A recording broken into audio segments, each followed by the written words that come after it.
Assalamualaikum warahmatullahi wabarakatuh. Perkenalkan, nama saya Adelia Revanisa, NIM 190563201133.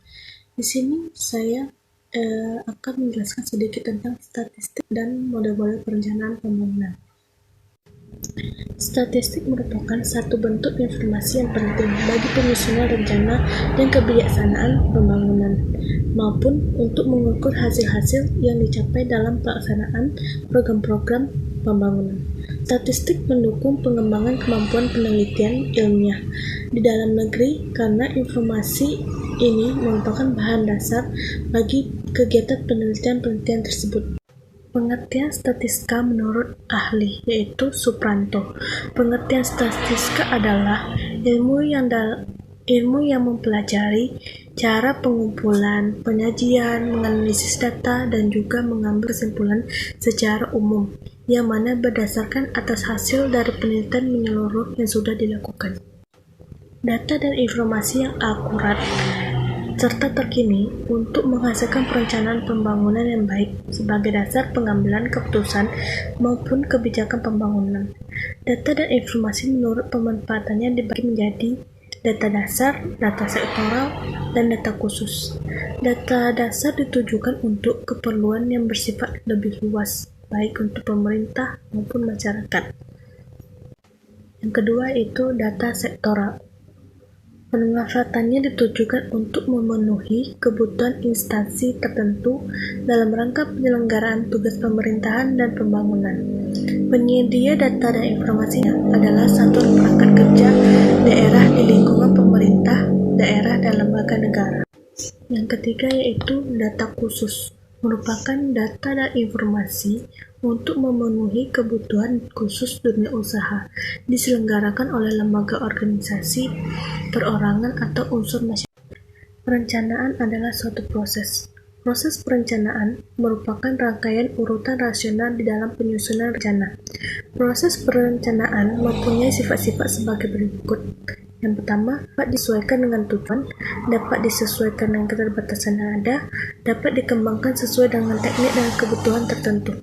Proses perencanaan pada awalnya merupakan proses yang konvensional, yang disebut juga dengan classical planning process. Ada 3 model perencanaan. Yang pertama itu perencanaan agregat, yang kedua perencanaan sektoral, dan yang ketiga yaitu perencanaan partisipatif.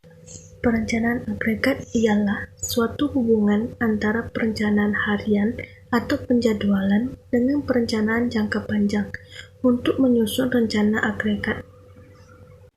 Yang kedua yaitu perencanaan sektoral. Perencanaan ini dilakukan dengan pendekatan berdasarkan sektor. Perencanaan ini merupakan perencanaan yang ruang lingkupnya hanya satu bidang saja yang tertentu.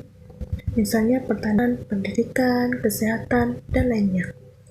Yang dimaksud dengan sektor adalah kumpulan dari kegiatan atau program yang mempunyai persamaan ciri-ciri serta tujuannya.